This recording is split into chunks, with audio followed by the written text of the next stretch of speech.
මේ දේශනය සිදු කරන්නේ මේ කොටස් දෙකකින් සමන්විත දේශනයක්. අද මාතෘකාව බාහිර ආයතන මගින් ලබා දෙන ප්‍රතිපාදනය යටතේ සංරක්ෂණ ව්‍යාපෘති කළමනාකරණය හා තිරසර සංවර්ධනය. ඒ වගේම එවැනි ව්‍යාපෘති ක්‍රියාත්මක කිරීම පිළිබඳ වශයෙන් කොටස් දෙකක් තියෙනවා. මේකදී ඇත්තටම ප්‍රධාන වශයෙන් අපි දෙපාර්තමේන්තුව රජයේ ප්‍රතිපාදන වලට අමතරව බාහිර ආයතන ඒක කොටස් දෙකකට බෙදෙනවා. රජ ආයතන සහ පුද්ගලික ආයතන හෝ සමාගම්, එහෙම නැත්නම් පුද්ගලයන් හෝ එහෙමත් නැත්නම් සංවිධාන මගින් ලබා දෙන ප්‍රතිපාදන යටතේ සංරක්ෂණ ව්‍යාපෘති සිද්ධ කරනවා. මොකද ඒකට හේතුව අපිට තියෙන සංරක්ෂණ කටයුතු රජයෙන් ලැබෙන ප්‍රතිපාදන මත පමණක් සිදු කරන්න අපහසු නිසා. ඉතින් අපේ පළවෙනි දේශනය සිදු කරන්නේ විද්‍යා දෙපාර්තමේන්තුවේ වාස්තු විද්‍යා සංරක්ෂණ අංශයේ සහකාර අධ්‍යක්ෂ පුබුදු සමන්තිලක මෙනවිය. එතකොට එතුමිය මේ මාතෘකාවට අදාළව බාහිර ආයතන මගින් විශේෂයෙන්ම මේ වන විට දෙපාර්තමේන්තුව ක්‍රියාත්මක කරන සංචාරක අමාත්‍යාංශය මගින් ක්‍රියාත්මක කරන ව්‍යාපෘති මුල් කරගෙන තමයි ඇයගේ දේශනය පවත්වන්නේ. ඒ වගේම ඒකට බොහොම වැදගත් කොටසක් එකතු කරලා තියෙනවා. මේක ඇත්තටම කෙටි දේශනයකින් අපිට අවසන් කරන්න පුළුවන් මාතෘකාවක් නෙවෙයි, තිරසර සංවර්ධනය. මොකද අපේ සියලු වැඩ කටයුතු, සියලු සංවර්ධන කටයුතු, රජයේ සියලුම කටයුතු හැම විෂයක්ම තිරසර සංවර්ධන ඉලක්ක ඔස්සේ සිදු කරන්න ඕන කියන වැඩසටහන රජය මගින් ඒක ඇත්තටම ඒක අපිට අපේ රටට විතරක් අදාළ දෙයක් නෙවෙයි. ඒක ලෝකය පුරාම ඒක ගෝලීය සංකල්පයක්. ඒ ගෝලීය සංකල්පය මත අපි ඒ ඉලක්ක ළඟා කරගන්න නමුත් අපි ඒවා කොයිතරම් දුරට ඒවට අනුගතව කටයුතු කරනවද කියන එක ඇත්තටම අපි විමසා බැලිය යුතුයි. මොකද පහුගිය දවසකත් අපි හිතුවා 5 අවුරුදු වැඩසටහන ඒ සියල්ල මේ තිරසර සංවර්ධන ඉලක්ක මත සකස් කරන්න ඕන. නමුත් ඒවා සකස් කිරීමට මම විදිහට ප්‍රමාණවත් අපි අවධානය යොමු කරාද කියන එක මේ දේශනය තුලින් සමහර විට අවබෝධ වෙන්න පුළුවන්. ඉතින් මේ දේශනය පුබුදු සමන්තිලක මෙනවිය විසින් සිදු කරනවා. ඒ වගේම මේ ප්‍රායෝගික පැත්ත අපි ආයතන මගින් ලබා දෙන ද්‍රව්‍ය හෝ ප්‍රතිපාදන යටතේ සංරක්ෂණ ව්‍යාපෘති ක්‍රියාත්මක කිරීම පිළිබඳව දේශනය පවත්වනවා. අපේ පුරාවිද්‍යා දෙපාර්තමේන්තුවේ වාස්තු විද්‍යා සංරක්ෂණාංශයේ කාර්මික නිලධාරී තරිදු වික්‍රමසිංහ මහත්මයා. ඉතින් ඒ දේශනයේදී අපි ප්‍රායෝගිකව අපි මේ වැඩ කොහොමද කරන්නේ කියන එක ගැන අවබෝධයක් ලැබෙනු ඇති. ඉතින් මම ආරාධනා කරන පළමුවෙන් පුබුදු සමන්තිලක මෙනවියටත් දෙවනුව තරිදු වික්‍රමසිංහ මහත්මයාටත් මේ දේශනය පවත්වන ලෙස.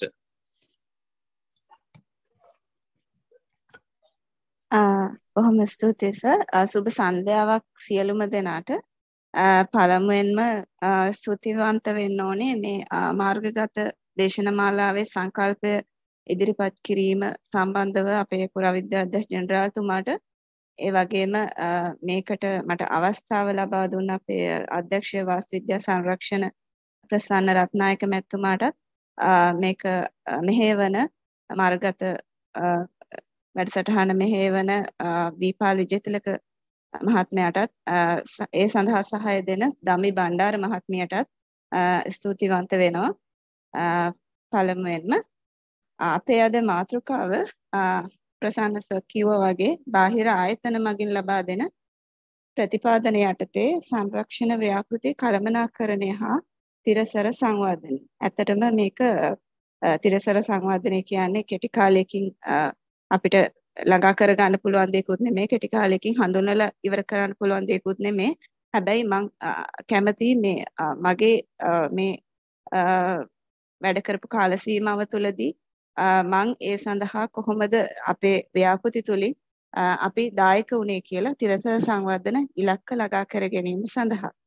ඉතින් ඔයාලා මේ මාර්ගගත වැඩමුළුව සමග සම්බන්ධ වෙලා හිටියානම් දිගටම ගිය සතියේදී ප්‍රසන්න රත්නායක මහත්මයා විසින් කිව්වා ප්‍රතිපාදන වෙන් කර ගැනීම පිළිබඳ දේශනයක් තිබ්බා. එතකොට ඒකෙදී පොදු වශයෙන් කොහොමද අපි ප්‍රතිපාදන බාහිර ආයතන වලින් වෙන් කර ගැනීම සහ භාණ්ඩාගාර ප්‍රතිපාදන කොහොමද අපි වෙන් කරගන්නේ කියන එක එතුමා විසින් පැහැදිලි කළා. ඊට අමතරව තමයි අද මේ දේශනාවේදී අපි බලන්නේ මුලින්ම බාහිර ප්‍රතිපාදන ප්‍රභවයන් මොනවාද කියන එක අපි අඳුරගමු. එතකොට සාමාන්‍යයෙන් පුරාවිද්‍යා දෙපාර්තමේන්තුවට අයවැය මගින් භාණ්ඩාගාරයෙන් වැයවන ප්‍රතිපාදන මගින් තමයි ප්‍රතිපාදන වෙන් වෙන්නේ. ඒ අනුව තමයි අපි වාර්ෂිකව සංරක්ෂණ කාර්යයන් සිදු කරනු ලබන්නේ. ඊට අමතරව අපිට 2019 වර්ෂය වෙනකම්ම මධ්‍යම සංස්කෘතික අරමුදල මගින් බාහිරව ප්‍රතිපාදන සැපයීම කරා. අතනම සංචාරක කර්මාන්තය බිඳ වැටීමත් එක්ක ඒ ප්‍රතිපාදන ඊට පස්සේ අපිට ලැබුණේ නැහැ. හැබැයි අපිට වෙනත් රාජ්‍ය ආයතන මගින් අපිට ප්‍රතිපාදන ලබා දුන්නා. ඒකට එක උදාහරණයක් සංචාරක අමාත්‍යාංශය. ඇත්තටම ඇයි සංචාරක අමාත්‍යාංශය අපි වගේ ආයතනයකට ප්‍රතිපාදන ලබා දෙන්නේ? මොකද අපි දන්නවා අපේ රටේ පුරාවිද්‍යා ස්ථාන ඝනත්වය ඉතා ඉහළයි. එතකොට ඒ පුරාවිද්‍යා ස්ථාන පදනම් කරගත්තු සංචාරක කර්මාන්තයක් තමයි අපේ රටේ දැන්ටත් ක්‍රියාත්මක වෙන්නේ. එතකොට අපිට පුළුවන් මේ ස්ථාන කොහොමද අපි සංචාරක ප්‍රවර්ධනය සඳහා දියුණු කරලා ඒක අපේ ලංකාවේ ආර්ථිකයට දායක කරගන්න කියන එක ඒක සංචාරක අමාත්‍යාංශය විසින් අඳුරගෙන එයාලා ප්‍රතිපාදන සපයනවා ඒ සඳහා. ඒ වගේම වාරි මාර්ග දෙපාර්තමේන්තුවත් ඒ වගේ ප්‍රතිපාදන සපයලා තියෙනවා මේ මෑතකදී. උදාහරණයක් විදිහට දැන් ජලාශ ව්‍යාපෘති ගත්තොත් ඒවායේදී පුරාවිද්‍යා ස්ථාන පුරාවස්තු තියෙනවා. ඒවා භූමි වශයෙන් සෑහෙන ලොකු ප්‍රදේශ විදිහට ජලයෙන් යට වෙනවා. එතකොට ඒ වගේ අවස්ථාවලදී ඒ පුරාවස්තු රැකගෙන අපි වෙනත් තැනකට ගිහිල් අරන් තියලා ඒවා ආරක්ෂා කරගැනීමේ වැඩපිළිවෙලට වාරි මාර්ග දෙපාර්තමේන්තුව අපිට ප්‍රතිපාදන සපයලා තියෙනවා. උදාහරණයක් විදිහට යාන්ඔය ව්‍යාපෘතියේදී කෞතුකාගාරයක් සෑදීමටත් ඒකේ ප්‍රතිපාදන වෙන් වුණා. ඒ විදිහටම රාජ්‍ය නොවන වෙනත් ආයතනත් අපිට ප්‍රතිපාදන ලබා දෙනවා. උදාහරණයක් විදිහට රක්ෂණ සමාගම් කියන එක මම උදාහරණයට ගත්තේ. ඇත්තටම කැලණි විහාරයේ විසිතුම් සංරක්ෂණය සඳහා රක්ෂණ සමාගමක් උදව් කරා ඒකේ විසිතුම් සංරක්ෂණය සඳහා. ඒ වගේම විදේශ වලිනු පරිත්‍යාග අපිට ලැබෙනවා. ඒ වගේ මෑතකදීම ලැබුණු පරිත්‍යාගයක් තමයි මහනුවර රජවාසල ගොඩනැගිල්ල සංරක්ෂණය කළා නැවත කෞතුකාගාරයක් විදිහට ප්‍රතිසංස්කරණය කිරීම සඳහා ඇමරිකාවෙන් ඒ පරිත්‍යාගයක් ලැබිලා තියෙනවා මෑතකදී. ඒ වගේම දැන් අපි දන්නවා ලංකාවේ ජීවමාන උරුමයන් ඉතා වැඩි. එතකොට අපේ ජනතාව බැඳිලා ඉන්නවා ඒ ජීවමාන උරුමයන් සමග. එතකොට එයාලා හිතන්නේ ඒක තමන්ගේ වගකීමක් මේ ජීවමාන උරුමය රැක ගැනීම සහ ඒකට අපි දායක වුණොත් ඒක අපේ කුසල කර්මයක් කියලා අපේ බුද්ධ දේශනාවලත් එක්ක එයාලා හිතනවා. ඒ විදිහට තමයි දැන් පෞද්ගලික ධන පරිත්‍යාග ලැබෙන්නේ. එහෙම හිතලා අපිට ඒ විදිහට පරිත්‍යාග විදිහට ලැබෙනවා. ඒක ඉතින් දායක සභා ස්වාමින් වහන්සේලා වගේ ඒ පන්සල් ආශ්‍රිතවත් ඒ ප්‍රතිපාදන ලැබෙන්න පුළුවන්. ඇත්තට මේ ප්‍රතිපාදන අපිට මූල්‍යමය වශයෙන් ලැබෙනවා. ඒ වගේම ද්‍රව්‍යමය වශයෙන් ලැබෙන්න පුළුවන්. ඒ වගේම ද්‍රව්‍ය සහ ශ්‍රමය විදිහටත් ලැබෙන්න පුළුවන්. දැන් මේ ද්‍රව්‍ය සහ ශ්‍රමය සම්බන්ධව තමයි අපේ තරිඳු මහත්මයා ඊළඟ දේශනාවේදී කතා කරන්නේ. ඊට පස්සේ දැන් අපි මොනවාද සැලකිය යුතු කරුණු මේ විදිහට බාහිර ප්‍රතිපාදන ලැබෙනකොට. එතකොට මුල්ම එක ප්‍රතිපාදන ප්‍රභවය මෙතන මම කලින් එක විස්තර කරා. ඇත්තට මෙතන සලකන්න ඕනේ මේක ශ්‍රී ලංකා ආණ්ඩුවේ ප්‍රතිපාදනද එහෙම නැත්නම් විදේශ ප්‍රතිපාදනද සහ භාණ්ඩාගාරද බාහිර ප්‍රතිපාදනද කියන එක තමයි මූලිකව සලකා බලන්න ඕනේ. ඊට පස්සේ ප්‍රතිපාදන වළංගු කාල සීමාව. දැන් සාමාන්‍යයෙන් අපිට භාණ්ඩාගාරයෙන් ප්‍රතිපාදන ලැබෙනවා නම් ඒක වාර්ෂිකව තමයි ලැබෙන්නේ. ඒ මුදල් වර්ෂය සඳහා තමයි ඒ ප්‍රතිපාදන ප්‍රමාණය ලැබෙන්නේ. හැබැයි සමහර විට ඒක කාර්තු වශයෙන් ලැබෙන ප්‍රතිපාදන වෙන්නත් පුළුවන්. දැන් 2022 වර්ෂය සඳහා අපිට භාණ්ඩාගාරයෙන් ලැබෙන්නේ කාර්තු විදිහට තමයි ප්‍රතිපාදන ලැබෙන්නේ. එතකොට ඒ අනුව තමයි අපි අනුගත වෙලා ඒ සංරක්ෂණ කටයුතු සැලසුම් කරගන්න ඕනේ. ඒ වගේම නිශ්චිත කාල සීමාවක් සඳහා ප්‍රතිපාදන ලැබෙන්න පුළුවන්. ඒ කියන්නේ 2023 වර්ෂ වෙනකන් මේ කාලය ඇතුළත තමයි මේක වළංගු වෙන්නේ කියලා අපිට ප්‍රතිපාදන දෙනකොට දෙන ආයතනය විසින් සඳහන් කරන්න පුළුවන්. එතකොට අපි ඒ කාල සීමාව තුළ තමයි අපේ කාර්ය සැලසුම් කරගන්න ඕනේ. ඒ වගේම ඉලක්කගත කාල සීමාවක් වෙන්න පුළුවන්.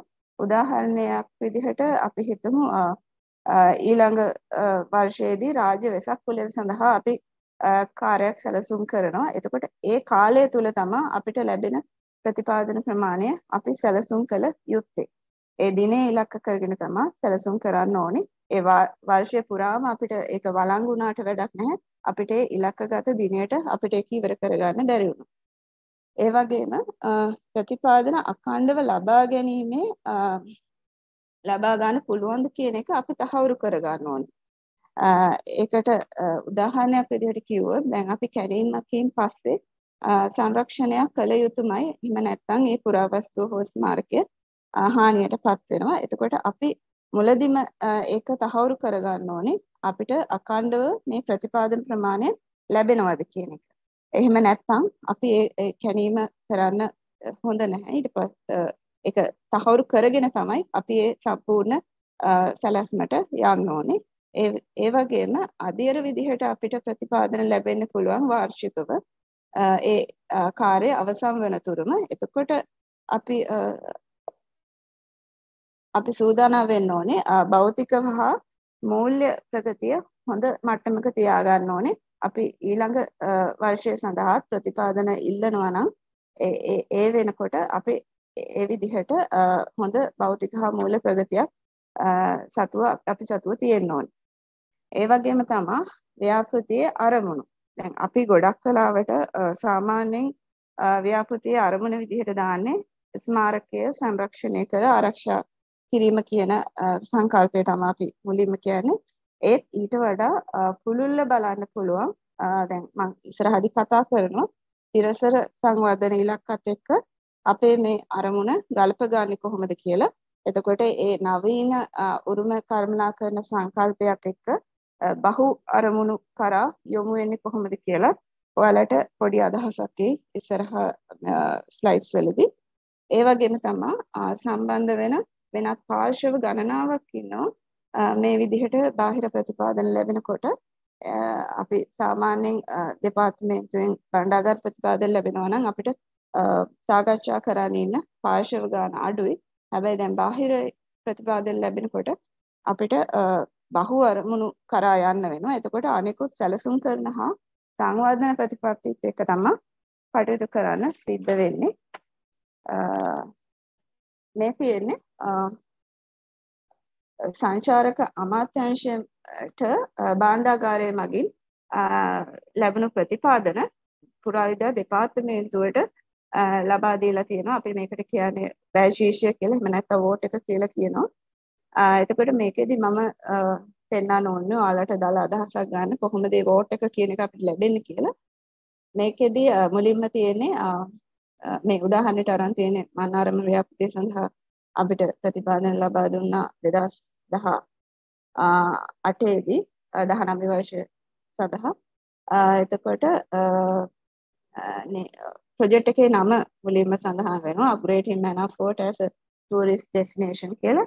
ඊට පස්සේ තමයි වියදම් ශීර්ෂය සඳහන් වෙන්නේ 159 කියලා. ඊට පස්සේ වැඩසටහන ඊට පස්සේ ඒක ඇතුළත කොයි ව්‍යාපෘතියද කියන එක, ඊට පස්සේ ඒකේ කොයි උපව්‍යාපෘතියද කියන එක සඳහන් වෙනවා. ඒත් එක්කම වැය විෂය කාණ්ඩය කුමක්ද, පුනරාවර්තනද, ප්‍රාග්ධන්ද කියන එක 2506 කියන ඉලක්කමෙන් සඳහන් වෙන්නේ. ඒ වගේම මූල්‍යකරණය කියන්නේ මූල්‍ය ප්‍රභවය මොකක්ද කියන්නේ ශ්‍රී ලංකා ආණ්ඩු මුදලද එහෙම නැත්නම් විදේශ මුදල්ද කියන එක කියන්නේ. එතකොට මේකේ හැටියට රුපියල් මිලියන 30ක් අපිට ලැබිලා තියෙනවා වැය ශීර්ෂය සඳහා. එතකොට මේකෙදි මේ මම දකුණු පැත්තෙන් දාලා තියෙන ෆොටෝ එකේ පේනවා ඇති. මේකෙදි එයාලා කියලා තියෙනවා මේ budgetary provision එක applicable only for 2019 කියලා. ඒ කියන්නේ 2019 වර්ෂය සඳහා පමණයි මේ මුදල වළංගු වෙන්නේ.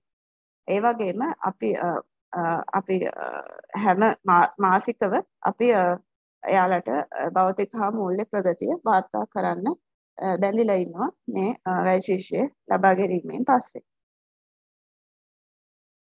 ඊට පස්සේ මේ තියෙන මම උදාහරණයක් විදිහටයි මේ අරමුණ ගත්තේ. අපි සාම්ප්‍රදායික අපේ අරමුණෙන් ඔබට ගිහිල්ලා පුළුල් දැක්මකට අපි යන්නේ කොහොමද කියන එක මම උදාහරණයක් විදිහට මේ දෙන්නේ. ලන්දේසි බලකොටු එහි ඓතිහාසික හා පුරාවිද්‍යාත්මක වටිනාකම් ආරක්ෂා කරමින් ආකර්ශනීය පරිසර සංවේදී සහ අද්විතීය තිරසාර සංචාරක ගමනාන්තයක් බවට පත් කිරීම කියන එක තමයි. ඒකේ ඇත්තට මේක බහුවිධ අරමුණක්. ඒ අරමුණ සහිතව තමයි අපි ව්‍යාපෘති යෝජනාව සකස් කරන්න ඕනේ. දැන් මේකෙදි ව්‍යාපෘති යෝජනාව සකස් කරනකොට අපි මුලින්ම ව්‍යාපෘතියේ නමත් ප්‍රතිපාදන ප්‍රබලයක් මොකද්ද කියන එක සඳහන් වෙනවා. ඊට පස්සේ ඒක ගැන අපි සාමාන්‍ය හැඳින්වීමක් දෙන්න ඕනේ. ඒත් එක්කම ව්‍යාපෘතිය ක්‍රියාත්මක කිරීමට අපිට ඇති හැකියාව සම්බන්ධයෙන් අපි එතන කරුණු දක්වන්න තියෙනවා. ඒත් එක්කම ව්‍යාපෘතියට අපි කොහොමද සැලසුම් කරන්නේ? ව්‍යාපෘතිය අවසන් වෙන්නේ අවුරුදු 3ෙන්ද අවුරුදු 6ෙන්ද ඒ කියන එක අපි එක් අවුරුද්දට කොයි තරම් මුදල් ප්‍රමාණයක් වැය වෙනවද කියන එක සහ මොන මොන කාර්යයන්ද කරන්න කියන එක අපි මේ ව්‍යාපෘති යෝජනාව හදනකොට අපේ සැලසුම්ගත වෙලා තියෙන්න ඕනේ. දැන් උදාහරණයක් විදිහට මම මේකට ඔයාලට පෙන්නන්නේ මේ මම සංචාරක අමාත්‍යාංශයට යවන්න හදපු ස්ලයිඩ්ස් ටිකක්. මේකෙදි දැන් අපේ ව්‍යාපෘති සැලසුම් කරලා තියෙන්නේ මුල් අදියර විදිහට කොටු පවුර ඒක ඇතුළත තියෙන ගොඩනැගිලි සහ වටේ තියෙන දියාගල කියන එක තමයි ෆේස් 1 එක පළවෙනි අදියර.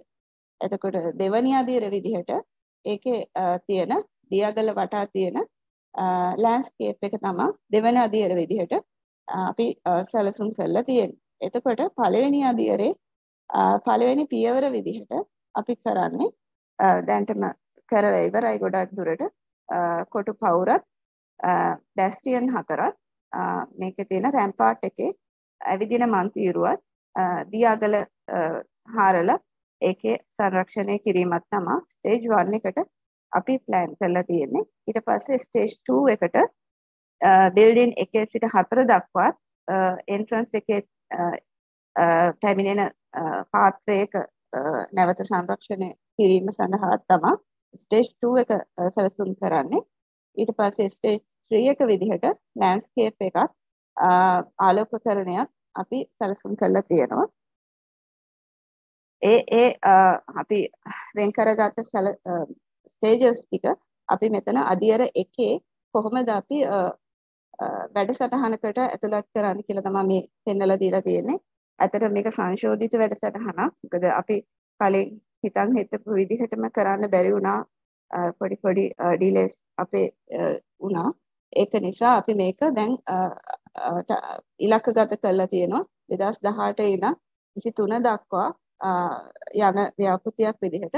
එතකොට ඒකෙදි කලින් කියපු ස්ටේජස් ටික මම මෙහෙම දාලා තියෙනවා. මේ අවුරුද්දෙන් අවුරුද්ද 2021 අවුරුද්දේදී ෆෝර්ට් වෝල් එක දියාගල හාරන එක සහ බිල්ඩින් අංක 1 සංරක්ෂණය කරන එක අපි කරලා ඉවර කරනවා කියලා. ඒ වගේ අපි ඉලක්කගත වෙලා සැලසුම් කරලා තමයි මේ ව්‍යාපෘතිය කරගෙන යන්නේ. එතකොට දැන් එහෙම අපි එක අවුරුද්දක සැලසුම් කරන වැඩ ටික අපි කොහොමද ක්‍රියාකාරී සැලැස්මකට ඇතුළත් කරන්නේ? දැන් මේ ක්‍රියාකාරී සැලැස්ම මම උදාහරණයට අරන් තියෙන්නේ මඩකලපු කොටුව 2020 වර්ෂය සඳහා අපි හදපු ක්‍රියාකාරී සැලැස්ම. මේකේ තියෙනවා මුලින්ම මොකද්ද වැඩ අයිතමේ මොකද්ද කියන එක. ඊට පස්සේ ඒකේ ප්‍රමාණාත්මකතාව දක්වලා තියෙනවා. කියුබික් විදිහට කොච්චරක් ක්වොන්ටිටි එකක් තියෙනවද කියලා. ඒ වගේම ජනවාරි ඉඳන් අගෝස්තු වෙනකම් තමයි මේකේ අපි සැලසුම් ගත කරලා තියෙන්නේ. ඒකත් අපි මතක තියා ගන්න ඕනේ. දැන් මුදල් අපිට මේ ප්‍රතිපාදන ලැබෙන්නේ මේ මුදල් වර්ෂය සඳහාම වුණාට අපිට අගෝස්තු වෙනකොට මේක ඉවර කරගන්න පුළුවන් නම් මේ අපේ සංරක්ෂණ කාර්යයන් ටික අපි අගෝස්තු වෙනකන් තමයි ඒක සැලසුම් කරගන්න ඕනේ. ඒත් එක්කම මෙතන අන්තිමට දාලා තියෙනවා මුදල කොච්චරක් වැය වෙනවද කියලා මේ අදාළ එක එක කාර්යයන් සඳහා.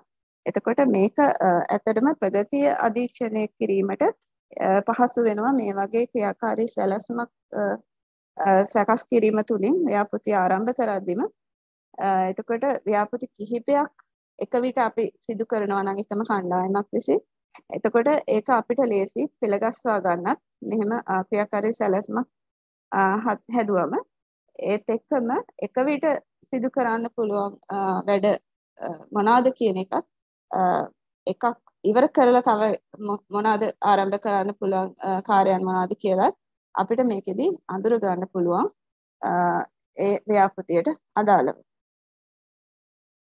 එතකොට තවත් වැදගත් දෙයක් තමයි දැන් අපි ව්‍යාපෘතිය කරගෙන යනකොට අපි තියනවා progress meeting කියලා ප්‍රගති රැස්වීම. එතකොට මේ ප්‍රගති රැස්වීම වලදී අපි ගොඩක් වෙලාවට මේ meeting minutes කියන එක සාමාන්‍යයෙන් කරන්නේ නැහැ. හැබැයි දැන් මේ meeting minutes කියන එක කරන එකේ වැදගත්කම මම පොඩ්ඩක් පැහැදිලි කරන්නම්. ඇත්තටම එක දෙයක් මේකේ වැදගත් කරුණු අපිට වාර්තා කරගන්න meeting minutes උදව් වෙනවා.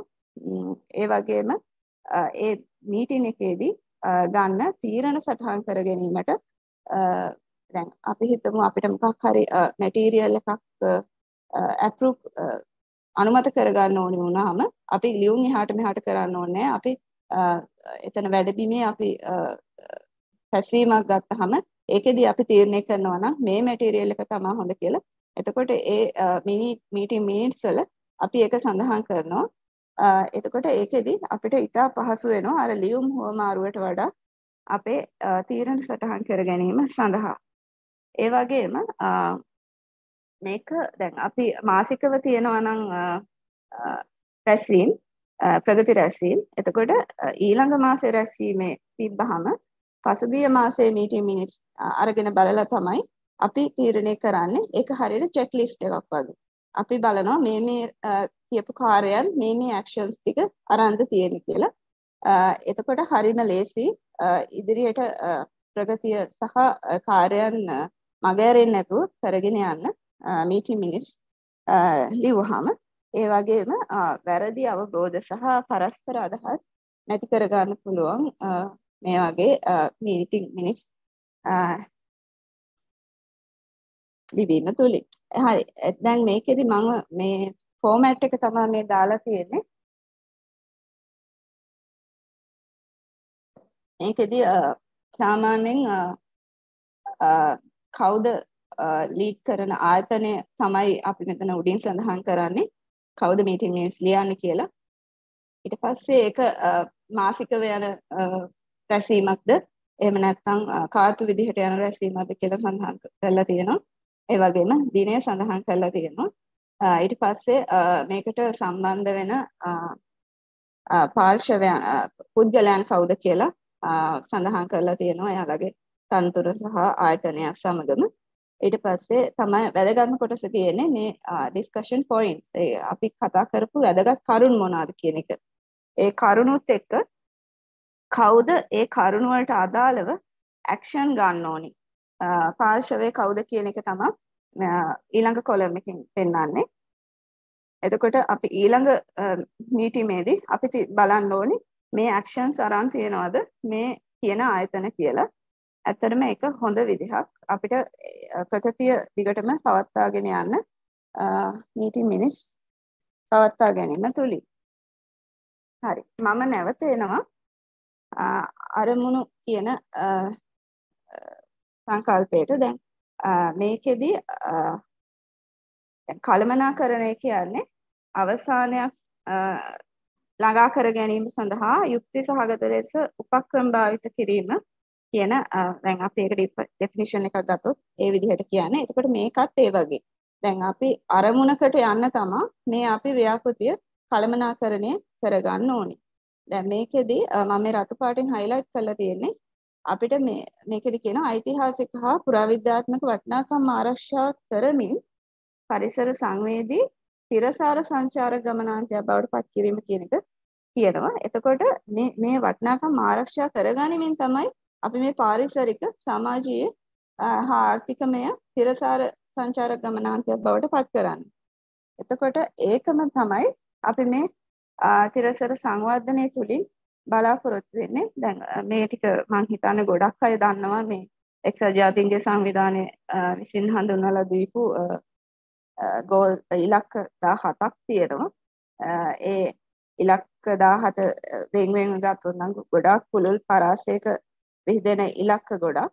එතකොට ඒක අපි සරලව ගත්තොත් සමාජීය ආර්ථික පාරිසරික සාමය හා ආරක්ෂාව කියන කුළුණු වලට අපිට කැටි කරලා ගන්න පුළුවන්. එතකොට උරුමය මගින් සමාජයට හා දේශීය ජාතික ආර්ථිකයට දැක්විය හැකි දායකත්වය අවබෝධ කරගන්න ඕනේ අපි මේ තිරසර සංවර්ධන ඉලක්ක වලට යනවා.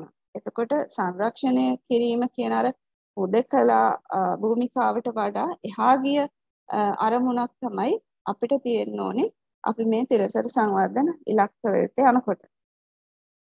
එතකොට ඒකම තමයි දැන් මේ මම හිතන්නේ පසුගිය සතියේ දේශනේ මේක පැහැදිලි කරා ප්‍රජා කේන්ද්‍රීය ප්‍රවේශයට අපි කොහොමද ගමන් කරන්නේ කියලා. එතකොට මේකෙදි පැහැදිලි වෙලා වටිනාකම් පාදක කරගනිමින් ප්‍රජා කේන්ද්‍රීය ප්‍රවේශයට යන එක තමයි අපේ නව සංකල්පය. එතකොට ඒකෙදි ද්‍රව්‍ය හා සමාජයේ යහපැවැත්ම උදෙසා තමයි අපි අවධානය යොමු කරන්න ඕනේ වැඩි වශයෙන්. එතකොට දැන් මේ මම අරන් තියෙන උදාහරණේ මන්නාරම ලන්දේසි බලකොටුව උඩින් ගත්ත වීව් එකක්. මේකෙදි ඔයාලට පේනවා ඇති මේ භූගෝලීය පිහිටීම කොහොමද කියලා. දැන් මේකෙදි අර ස්වභාවික සම්පත් ඔක්කොම මේකත් එක්ක භූගෝලීයව බැඳිලා තමයි පිහිටලා තියෙන්නේ.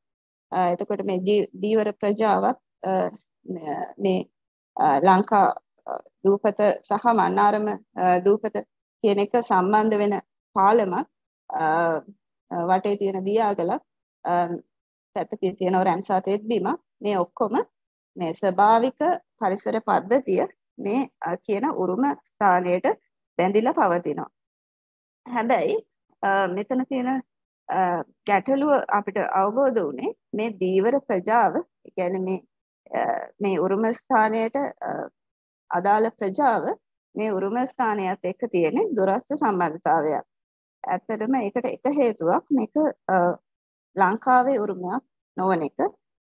එයාලගෙන් අහුවාම මේක ලන්දේසි උරුමයක්, මේක අපේ උරුමයක් නෙවෙයි කියලා තමයි කියන්නේ. එතකොට මේක අනිත් එක අපි දන්නවා 2009 වෙනකම්ම මේ යුද්ධය පැවතුණා මේ ප්‍රදේශයේ. මේක අත්හැර දැමූ ස්ථානයක් බවට තමයි පත් වෙලා තිබුණේ. ශ්‍රී ලංකා හමුදාව විසින් භාවිතා කරපු ස්ථානයක් බවට පත් වෙලා තිබ්බා. ඊට පස්සේ තමයි දැන් සංචාරකයන් කෙමෙන් වැඩි වෙන්නේ. එතකොට ඒක අත්හැර දැමූ ස්ථානයක් බවට තමයි එයාලා දකින්නේ. ඒත් එක්කම මේක ජීවමාන උරුමයක් නෙවෙයි. ඒකත් එක හේතුවක් අර තියෙන දුරස්ත සම්බන්ධතාවයක් ඇති වෙන්න ප්‍රජාවත් එක්ක. එතකොට ඇත්තට මේක අභියෝගයක් වුණා ප්‍රජාව විසින් කොහොමද මේ උරුම ස්ථානය රැක බලා ගන්නේ සහ උරුම ස්ථානය මගින් කොහොමද ප්‍රජාව රැක බලා ගන්නේ කියන අන්‍යෝන්‍ය යැපීම ඇති කරගන්නේ කොහොමද කියන එක ඒක ලොකු අභියෝගයක් වුණා. එතකොට අපි බලමු ඉදිරියේදී අපි කොහොමද ඒක අදහස ගන්න කියලා. එතකොට අවට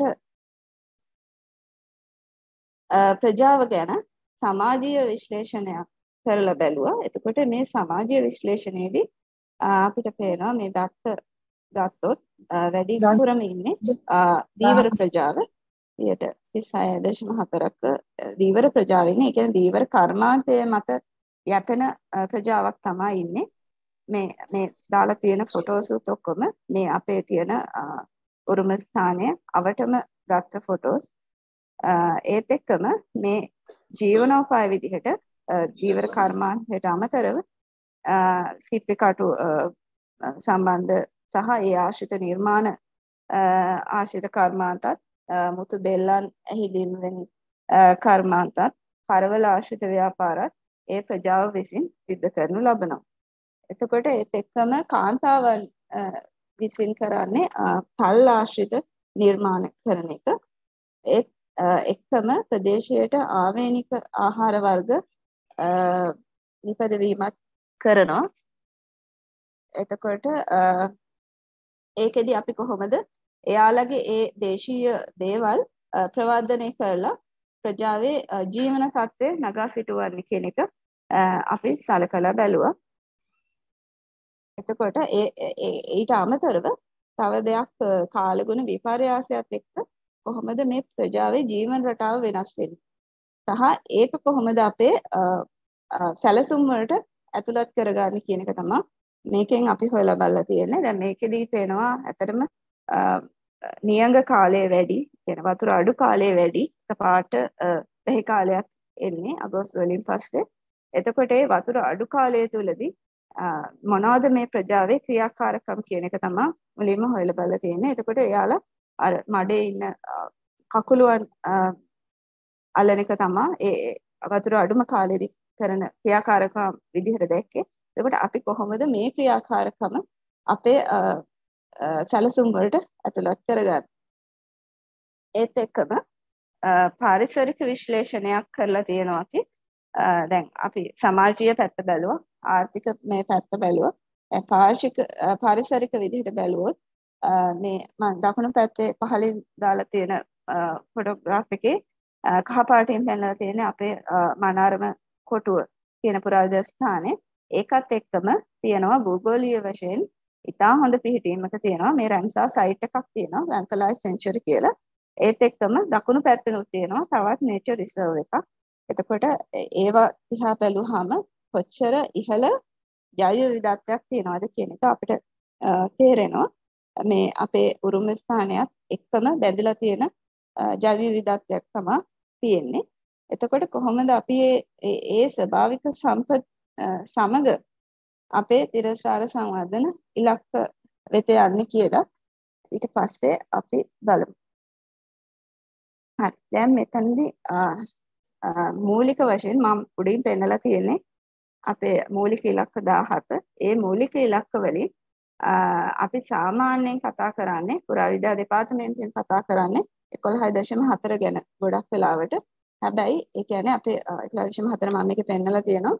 ලෝකයේ සංස්කෘතික හා ස්වභාවික උරුමයන් ආරක්ෂා කිරීමට සහ ආරක්ෂා කිරීමට ගන්නා උත්සාහයන් ශක්තිමත් කිරීම තමයි ගොඩක් වෙලාවට අපි කතා කරන්නේ. හැබැයි දැන් මේකෙදී අපි උරුමයෙන් එහාට ගිහිල්ලා සමාජීය පාරිසරික ආර්ථිකමය වශයෙන් කතා කරන නිසා මම අරගෙන තියෙනවා 12B කියන එකත් 15.9ක් 15.A සහ 14.7 කියන අර මේ මන්නාරම ව්‍යාපෘතියට අදාළව මොනවාද අපිට ළඟා කරගන්න පුළුවන් ඉලක්කවල මූලික ඉලක්ක ටික තමයි මම ඒ විදිහට දාලා තියෙන්නේ. එතකොට ඒ ඉලක්ක ටික ළඟා කරගන්න නම් අපි මොනවාද අරමුණු විදිහට ගන්න ඕනි කියන එක තමයි මම මැද්ද පෙන්නලා තියෙන්නේ. එතකොට ඒ අරමුණු ළඟා කරගන්න අපි ප්‍රායෝගිකව ක්‍රියාත්මක වෙන්න ඕනේ කොයි විදිහටද කියන එක තමයි මම ඊතල වලින් පෙන්නලා තියෙන්නේ. එක උදාහරණයක් විදිහට මන්නාරමට ආවේනික දේශීය හා සංස්කෘතික නිෂ්පාදන ප්‍රවර්ධනය කිරීම කියන එකක්. එතකොට ඒ වගේ දේවල් අපි කොහොමද අපේ සැලසුම් වලට ඇතුළත් කරගන්නේ කියන එකත් අපි ඊළඟට කතා කරමු. ඒත් එක්කම දැන් මේකෙදි මම තව උදාහරණයක් ගන්නම්. අනුවාදී ලෙස ගොඩනැගිලි නැවත භාවිතා කිරීම කියන එක අපි අරන් තියෙනවා. ඒකත් එක්කම දැන් මේ තියෙන්නේ අපි ඔය කතා කරපු ප්‍රායෝගිකව ක්‍රියාත්මක වෙන්න ඕනේ අරමුණු ටික ක්‍රියාකාරකම් ටික මේ දාලා තමයි මේ සැලසුම හදලා තියෙන්නේ. මේක මාස්ටර් ප්ලෑන් එකක්. ඒකෙදි දැන් අපි ප්‍රජාවේ අපි අධ්‍යයනය කරපු සමාජීය සහ පාරිසරික දේවල් සම්බන්ධ කරගෙන ඒව ජීවනෝපායන් වැඩි දියුණු කිරීම සඳහා අපි ඇතුළත අවකාශ දීලා තියෙනවා. ඒ වගේම අපේ භූ දර්ශනය තුලින් අවකාශ සපයලා තියෙනවා. ඒ ප්‍රජාවට තමන්ගේ ජීවනෝපාය වැඩි දියුණු කරගන්න. ඒ වගේම දීවර කර්මාන්තයම සංචාරක ප්‍රවර්ධනය සඳහා යොදා ගන්න අපි ඉඩකඩ සලසලා තියෙනවා මේ ස්ථානයේම. එතකොට අවට භූදර්ශනය ඊට අනුකූලව තමයි අපි සැලසුම් කරලා තියෙන්නේ. එතකොට මේකේ වැදගත්ම දේ තමයි මේ ඇතුළත තියෙන ගොඩනැගිලි මම කිව්වා 1 සිට 4 දක්වා ගොඩනැගිලි 4ක් තියෙනවා. ඒ ගොඩනැගිලි 4ම අපි ගැළපෙන නව භාවිතයන් සඳහා යොදා ගැනීම තමයි කරලා තියෙන්නේ අපේ සැලසුම් කිරීමේදී. ඒක තමයි දැන් මේ පෙන්වන්නේ. ඇත්තටම මේකට කියන්නේ මුල් භාවිතය නොමැති ගොඩනැගිල්ල ගැළපෙන නව භාවිතයන් සඳහා ප්‍රතිනිර්මාණය කිරීම විදිහට ඒක අපි කියන්නේ adaptive reuse කියලා. එතකොට ඒකෙන් අපිට තියෙන ප්‍රයෝජන මොනවාද? එකක් ගොඩනැගිල්ලේ අඛණ්ඩ භාවිතය සඳහා ඒක ඉඩ සලස්සලා දෙනවා. ඇත්තටම ලෝකයේ තියෙන නව සංකල්පات එක්ක ඒක ගොඩාක් හොඳ දීර්ඝකාලීන පැවැත්මක් තියෙන සංකල්පයක්. ඒ මගින් තමයි ගොඩනැගිල්ලේ පැවැත්ම තවදුරටත් ආරක්ෂා වෙන්නේ. ඒත් එක්කම දැන් මනාරම අපි උදාහරණයක් විදිහට ගත්තොත් ඒක ප්‍රජාවත්කමක් විදිහට පත් කරනත් ඒක උදව් වෙනවා. ඒත් එක්කම වර්තමාන අවශ්‍යතා සපුරාලන්න අපිට ඒක අවකාශයන් භාවිත කරන්න පුළුවන්. ඒ වගේ ප්‍රයෝජන ගොඩක් තියෙනවා මේ adaptive reuse කියන සංකල්පය ඔස්සේ ගියහම. දැන් මේ තියෙන්නේ ඒකට උදාහරණයක්. ඩච් හොස්පිටල් එක මම හිතන්නේ ගොඩක් අය ගිහිල්ලා ඇති. මේකේ පෙර තිබුණු තත්ත්වය සහ දකුණු පැත්තෙන් තියෙන දැන් තියෙන තත්ත්වය. දැන් උනත් ඔයාලට ගියහම තේරෙනවා ඇති කොච්චර අර මිනිස්සු ගැවසෙන හරිම අර ජීවමාන තත්ත්වයකට පත් වෙලා තියෙනවා දැන් ඒ ස්ථානේ. ඉතින් ඒ වගේ නව භාවිතයක් තමයි මේ ඇතුළත මන්නාරම් සඳහාත් අපි යොදලා තියෙන්නේ. ඒත් එක්කම මේ තියෙන තවත් උදාහරණයක් හැමන් හිල් ෆෝර්ට් එක ජෆ්නාවල තියෙන කරේ නගරවල මේකත් දූපතක තියෙන බලකොටුවක්. ඒක නවාතැන් ගන්න පුළුවන් වෙන විදිහට ශ්‍රී ලංකා නාවික හමුදාව විසින් සංරක්ෂණය කරලා ප්‍රසංස්කරණය කරලා තියෙනවා. ඒ නවාතැන් ගන්න පුළුවන් වෙන විදිහට ඒකත් හොඳ උදාහරණයක් ඒ සඳහා. ඒ වගේම මේ තියෙන්නේ නෙදර්ලන්ඩ්ස් වල තියෙනවා නාඩන් ෆෝර්ට් කියලා ඒ වගේම බලකොටුවක් විශාල බලකොටුවක් ඒක. ඒකේ දැන් මේ ඇතුළත දර්ශන තමයි මේ ඔක්කොම දාලා තියෙන්නේ. පහළ තියෙන්නේ ඒ නාඩන් ෆෝර්ට් එක උඩින් ගත්ත ඡායාරූපය. මේ ඇතුළත තියෙන ටනල්ස් වල යාලා කොහොමද arrange කරලා තියෙන්නේ ඇතුළත අවකාශයන් arrange කරලා තියෙන්නේ කොහොමද කියලා තමයි උඩ ෆොටෝස් වල දකින්නේ. එතකොට ඒ වගේ හොඳ පෙනුමක් දෙන හොඳ භාවිතයන් එක තමයි ඒ adaptive reuse කියන method එක පාවිච්චි කරලා තියෙන්නේ. දැන් ඒ විදිහට තමයි අපි මේ මන්නාරම කොටුවේ building අංක 1 සඳහා අපි අඳුනලා දීලා තියෙනවා.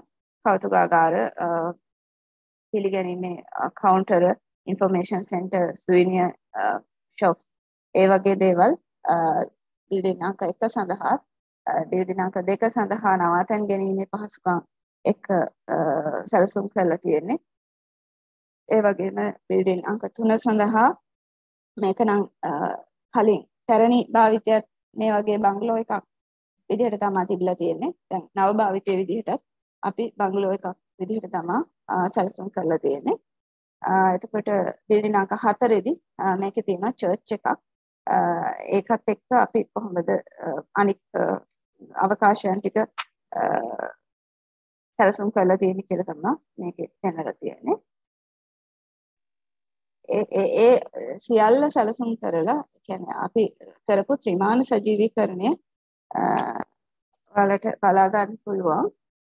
ඇත්තටම මේකෙදි අපිට පුළුවන් වුණා අනිකුත් පාර්ශවත් එක්ක වඩා හොඳින් sannivedanaya කරන්න දැන් බාහිර ප්‍රතිපාදන දෙනකොට අපිට වෙනත් අමාත්‍යාංශ ලේකම්වරු වෙනත් නිලධාරීන් රාජ්‍ය නිලධාරීන් දිස්ත්‍රික් ලේකම් ඒ වගේ ගොඩාක් ආයතන වලට සහ විශේෂයෙන් ආයෝජකයන් ආකර්ෂණය කරගන්න අපිට සෑහෙන උදව්වක් වුණා මේ 3D ඇනිමේෂන් එක. ඒ වගේම ප්‍රතිපාදන ලබා ගන්නත් මුලින්ම මේ සංකල්පය බාහිර පාර්ශ්ව වෙත යොමු කරන්නත් මේ ඇනිමේෂන් එක උදව් වෙලා තියෙනවා. හරි අපි ඒක බලලා ඉමු. මට මිනිත්තුවක් දෙන්න මේක ෂෙයා කරගන්න.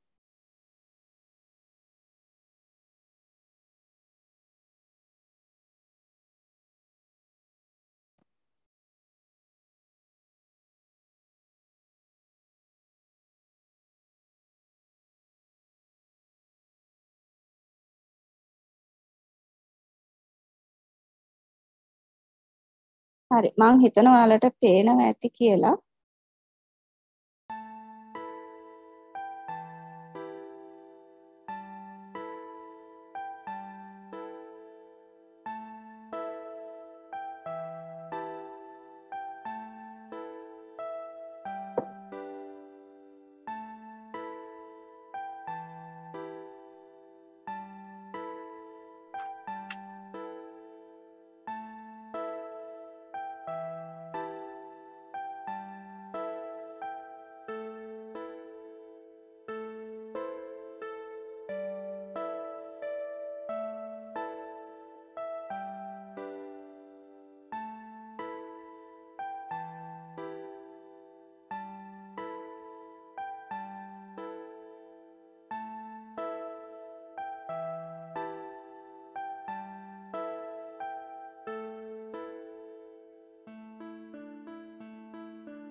මේකේ විශේෂ ස්තුතිය ලැබෙන්න ඕනේ මොරටුව යුනිවර්සිටි එකේ අපේ ලෑන්ඩ්ස්කේප් ශිෂ්‍යාවන් කීප දෙනෙක් තමයි මේක හැදුවේ.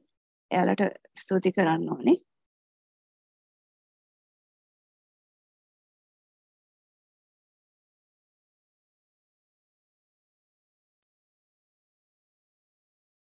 හරි. මම හිතනවා දැන් මාව ආයේ පේනවා කියලා ස්ලයිඩ්ස් ටික. දැන් අපි කලින් කතා කරා පාර්ශව ගණනාවක් සම්බන්ධ වෙනවා කියලා මේ වගේ බාහිර ප්‍රතිපාදන ලැබෙනකොට. එතකොට පුරාවිද්‍යා දෙපාර්තමේන්තුව විතරක් තනියෙන් කරන දෙයක් නෙමෙයි. මේකට විදේශ ආයතන නිලධාරීන් ඒ වගේම අනිවාර්යයෙන්ම ප්‍රජාව සහ අනිකුත් රාජ්‍ය ආයතන වල නිලධාරීන් පාසල් සිසුන් දහම් පාසල් සිසුන් ස්වාමින් වහන්සේලා පන්සල් ආශ්‍රිත දායක සභා ඒ වගේ රාජ්‍ය නොවන සංවිධාන ඒ වගේ ගොඩාක් ආයතන අපිත් එක්ක සම්බන්ධ වෙන්න පුළුවන්. මේ උදාහරණේ මේ මනාරම ව්‍යාපෘතිය සඳහා අපිත් එක්ක සම්බන්ධ වුණු පාර්ශව පිළිබඳව. එතකොට මේක ඇත්තටම ආරම්භයේ සිට අවසානයේ දක්වා අපි මේ පාර්ශව එක්ක සාකච්ඡා කරමින් උපදේශන ලබා ගනිමින් තමයි අපි මේ ව්‍යාපෘතිය සාර්ථක කරගන්න පියවර ගන්න ඕනේ. දැන් මේකෙදී අපිට ආරම්භයේ පටන්ම අපි වැඩමුළු මාලාවක් පැවැත්තුවා රාජ්‍ය නොවන සංවිධානයේ සහාය ඇතිව. එතකොට ඒකට සම්බන්ධ වුණා විදේශ මේ සම්බන්ධව එක්ස්පර්ට්ලා ඒ වගේම ඒ රාජ්‍ය නොවන සංවිධානයේ නිලධාරීන් සම්බන්ධ වුණා. අපිත් එක්ක සංචාරක අමාත්‍යාංශයේ නිලධාරීන් සම්බන්ධ වුණා.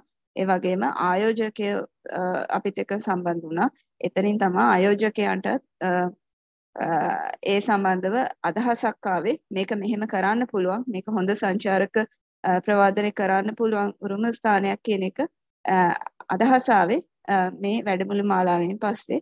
එතකොට ඒත් එක්කම අපිට සිද්ධ වුණා දැනුවත් කිරීමේ වැඩසටහන් ගණනාවක් කරන්න. මොකද ඒ ප්‍රදේශයේ ඇත්තටම සීඝ්‍ර ඝනත්වයෙන් වැඩි වුණා ඩිවෙලොප්මන්ට් සංවර්ධනය ඉතා ශීඝ්‍රයෙන් සිද්ධ වුණා. ඒක නිසා අර මේ බලකොටුවත් එක්ක ගෙවල් එහෙම ළඟ අනවසර ඉදිකිරීම් ගණනාවක් තිබුණා. එතකොට අපිට දැනුවත් කිරීමේ වැඩසටහන් කරන්න සිද්ධ වුණා.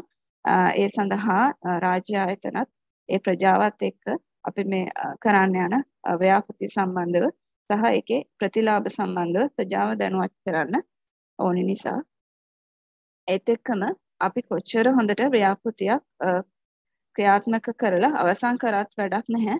ඒකෙදි අන්තිමට කළමනාකරන පද්ධතියක් කළමනාකරන සැකැස්මක් ඒකේ තිබ්බේ නැත්නම් ඒ ව්‍යාපෘතිය පවතින්නේ නැහැ. ඒක නිසා අපි ඒකත් ආරම්භයේදීම අපි ඒක සැලසුම් කරනවා. දැන් ඒකට අපි පුරාවිද්‍යා දෙපාර්තමේන්තුව විතරක් නෙවෙයි අපි ආයතනික රාමුව විදිහට මේ සමග සම්බන්ධ වෙන්න තියෙන ඉඩකඩ තියෙන සෑම ආයතනයක්ම අපි සම්බන්ධ කරගෙන ඒත් එක්කම නෛතික රාමුව විදිහට මේ කියන ආඥා 50 සහ 50 සම්බන්ධ කරගෙන අනිවාර්යයෙන්ම ප්‍රජාව සම්බන්ධ කරගෙන තමයි අපි මේ කළමනාකරන උපාය මාර්ග සැලසුම් කරන්න ඕනේ. එතකොට ඒ කළමනාකරන පද්ධතිය තමයි මේ උරුම ස්ථානයේ තවදුරටත් දීර්ඝකාලීන පැවැත්ම සඳහා රැක බලා ගන්නේ. හරි. ඔය ටික තමයි මට ඔයාලත් එක්ක කියන්න ඕනේ උනේ. බොහොම ස්තුතියි දේශනය සවන් දීම සම්බන්ධයෙන්. එමනම් මම දෙවන දේශනය පවත්වන ලෙස කාර්මිකධාරී තරිදු වික්‍රමසිංහ මහත්මයාට ආරාධනා කර සිටිනවා. සුබ සන්ධ්‍යාවක් හැම දිනාටම. මාව ඇහෙනවද දන්නේ ඇහෙනවා. සුබ සන්ධ්‍යාවක්. මේ අවස්ථාව ලබා දීම ගැන මූලික වශයෙන්ම පුරාවිද්‍යා අධ්‍යක්ෂ ජනරාල්තුමා සහ ප්‍රසන්න වී රත්නායක වාසවිද්‍යා අධ්‍යක්ෂතුමාට මම ස්තුතිවන්ත වෙනවා. මට ඇත්තටම තියෙන්නේ කතා කරන්න බාහිර ආයතන හා පුද්ගලයන් වගින් ලබා දෙන ද්‍රව්‍ය හා ශ්‍රමය යටතේ ව්‍යාපෘති ක්‍රියාත්මක කිරීම යන මාතෘකාව. දැන් මේකෙදී අපි බලන්න ඕනේ බාහිර ආයතන හා පුද්ගලයන් අපි අපේ පුරාවිද්‍යා දේවල් වලට සම්බන්ධ කර ගැනීමෙන් අපිට සිද්ධ වෙන වාසි මොනවද කියලා ඉස්සෙල්ලාම අපි චුට්ටක් බලන්න ඕනේ. මේකෙදි අපිට වෙනවා අපේ දැන් අවුරුද්දකට වෙන් වෙන මුදල් ප්‍රමාණය බොහොම අඩුයි. ඒ වගේම අපිට කරන්න තියෙන වැඩ බොහොමයි. ඒ කියන්නේ අපිට අත්‍යවශ්‍ය වැඩ කොටසක් තියෙනවා. තියෙන මොනියුමන්ට් තියෙන ඒවා ස්මාරක හානි වීගෙන යන ඒවා තියෙනවා. ඒවට මූලිකත්වය දෙන්න ඕන තැන්.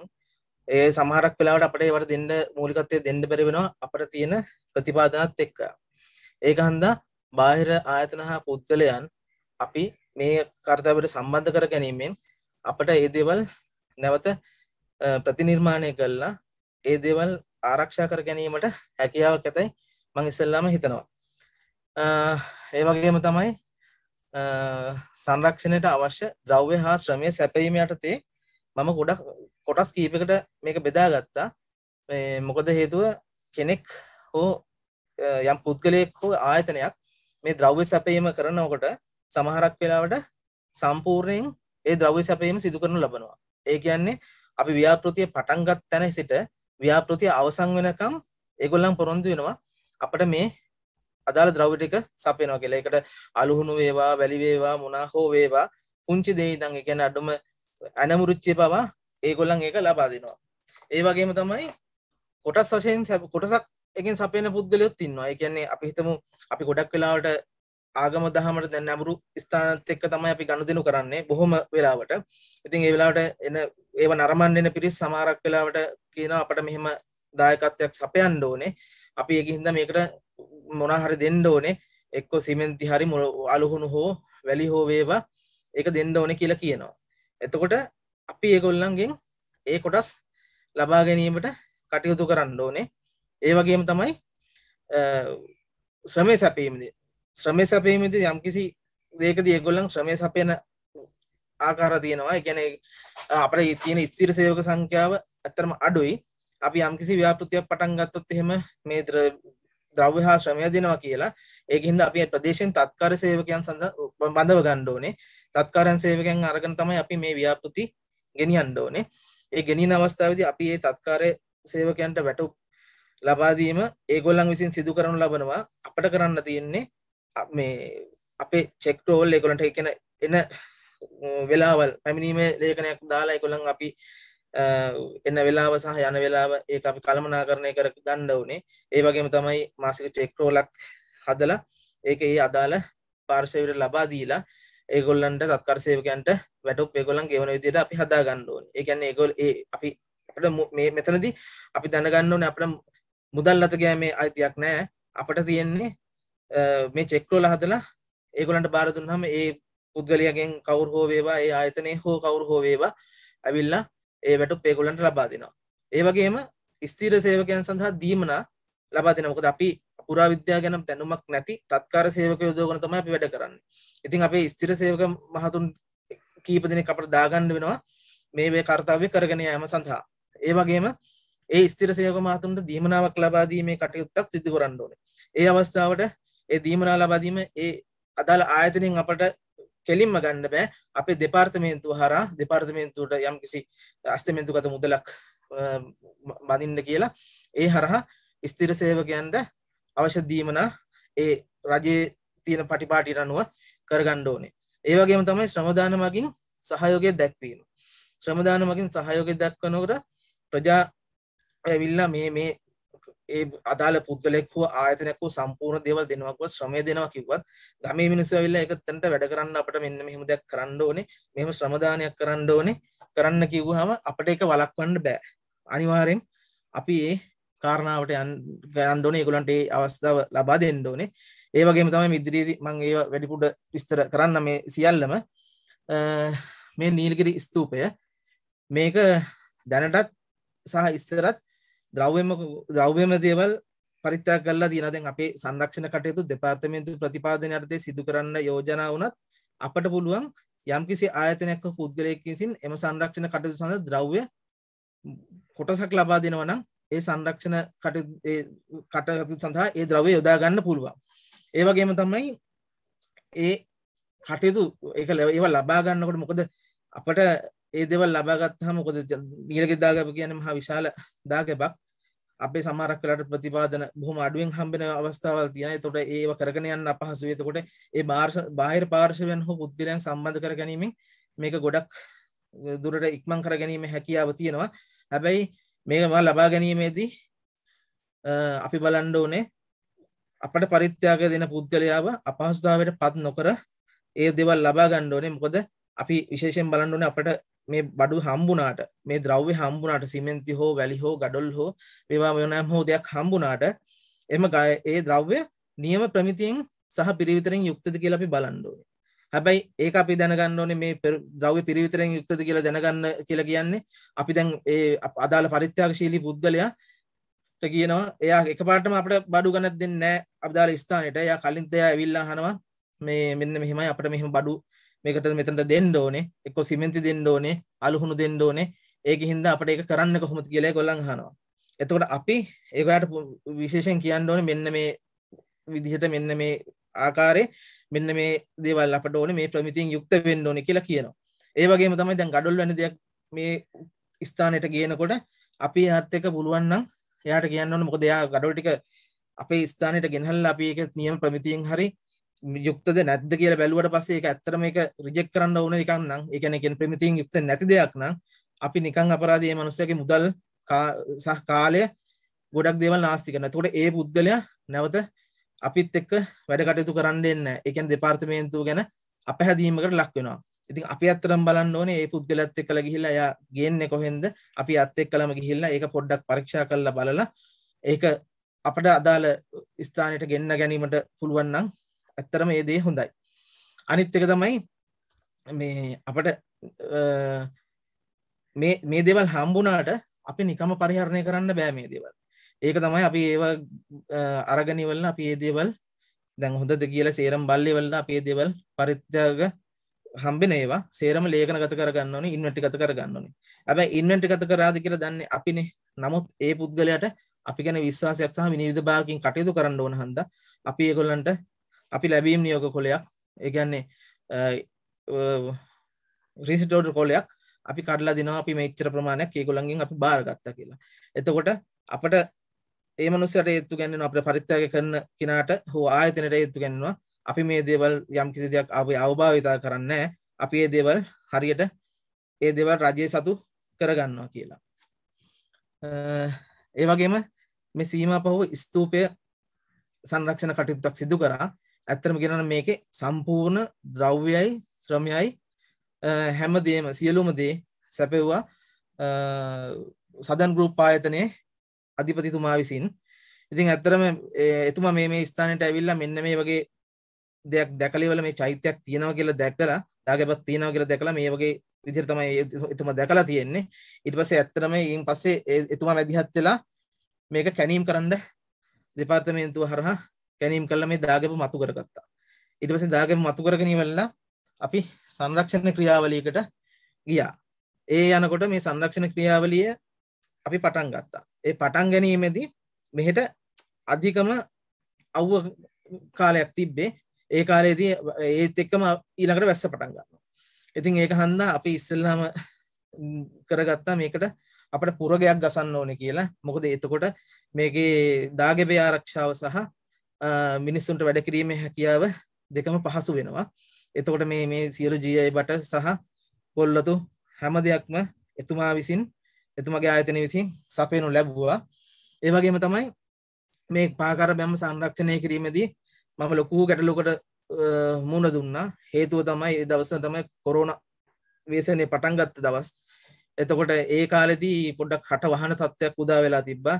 මට මේ බැම්ම සුද්ධ කරගත්තොත් දැන් මේක මෙහෙම නෙමෙයි තිබ්බේ කලින් දකින්න තේ තිබ්බ රූපේ. ඉතින් මේක සුද්ධ කරගත්තොත් හදිසිය හෝ රට වැහුවොත් මට මේක දාලා යන්න වෙනවා. දාලා යන්න වුණොත් එහෙම ඊළඟට ඒ අදාළ මහතා ආවොත් එහෙම එයා කල්පනා කරනවා දැන් මේකම අපි අතරමඟ නතර කරලා ගිහිල්ලා. එහෙම නැත්නම් මේක ඊළඟට වැස්සක් ආවොත් මේක සෝදගෙන යනවා. එතකොට මට මේක අනිත් එක තනියම කරන්න පුළුවන් කාර්යයක් නෙමෙයි. ඉතින් ඒක හන්ද මම ඉස්සෙල්ලාම ඇහුවා අපේ ඉන්න පෙදරේරු මහතුරු දෙන්නගෙන් මෙන්න මෙහෙම ඕගොල්ලන්ට මෙහෙම දෙයක් තියෙනවා.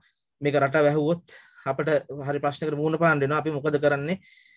මේ එහෙම වැහුවත් ප්‍රශ්නයක් නැහැ. ගෙවල් වල නොගිහින් අපි මේක කරමුද?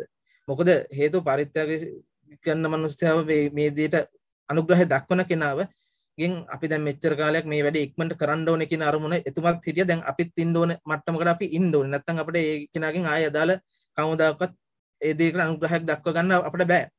ඊට පස්සේ අපේ සේවකයෝ දෙදෙනාට මම තේරුම් කළ දුන්නා මේ දෙන්නත් කිව්වා හරි ප්‍රශ්නයක් නෑ.